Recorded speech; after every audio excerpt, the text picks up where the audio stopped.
Welcome back to Bite Size Green. I'm Angelina Legris here with chef and author Laura Steck.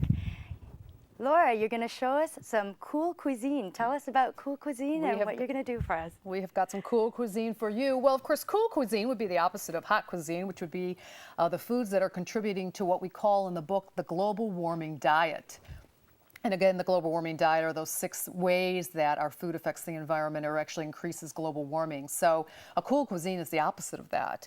And so the first thing that we're going to do is a nice little cool drink that supports some of the local bees. Now, you know, the bees are really interesting, interesting animals. It's only the female bees that do all the work in the hive. The male's job is only to impregnate the queen. The males don't even have to feed themselves. The female bees feed the males. So I don't know, that reminds me of, I don't know, a little bit of my home life. But anyway, so. I don't want my husband knowing too much about that. I can't believe it. And so bees really work very hard to make us honey. And it is, and there's different types of honey. If we can get a shot of this, we can see just the 2 colors. A lot of times when we do honey, we buy honey in the store, it's all the same color.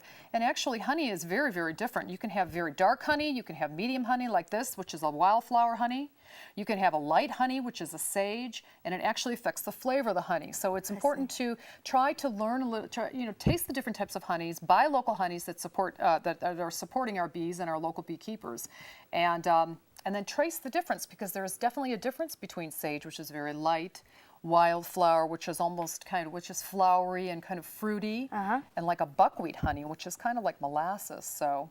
Wow. Now this drink, Honey Sparkler, is very easy to make. We're just going to pour some honey in our pan, and we're just going to saute it or heat it up for a short moment. I'm just going to move this handle over here, if that's okay. Absolutely. To allow it to, maybe just put a little more in there, to allow it to kind of heat up. Now this is kind of a drink that would be like a soda, so it's good for you, it's good for kids, it's good for adults. But it is, it obviously isn't made from unnatural sweeteners, corn syrups and things, so this is kind of a natural drink. And all we need to do is just slightly heat our honey so that it gets an opportunity to melt just a touch. And then what we're going to do is put a little sparkling water in it. And this will make the honey dissolve into your drink. If you didn't do this very simple step, the honey would sink to the bottom and you wouldn't have a drink that actually mixed up. Okay, so it suspends the honey liquid in a way? Yeah. Now this is an interesting thing. You may not have ever seen this before. It's actually a refillable sparkling water container. So part of the book was trying to learn how to get rid of water bottles, and it wasn't just water bottles from still water. It was sparkling water bottles, which I actually had a harder time doing. And in Redwood City, Seltzer Sisters has a business where they refill sparkling water bottles. So it's really kind of fun.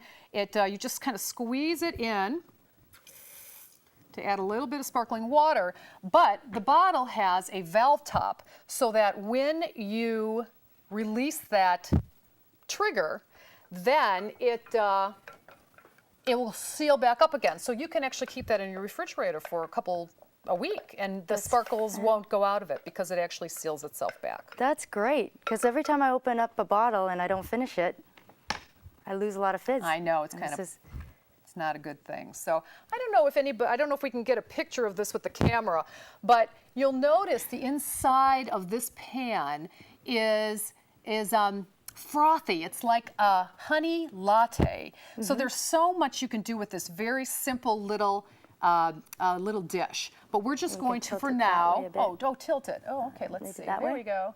Yeah, if you can see the froth, it's not the best shot, but it becomes like a honey latte. And you can sprinkle it on ice cream, you can put it into yogurt, and it's fuzzy. It's really an interesting kind of texture. But we're just going to put it off to the side and let it cool down and do our second drink while that happens. And so what I like to do is I like to take it out of the pan, and then, because obviously it'll cool down faster, put it in the refrigerator for at least 15 minutes.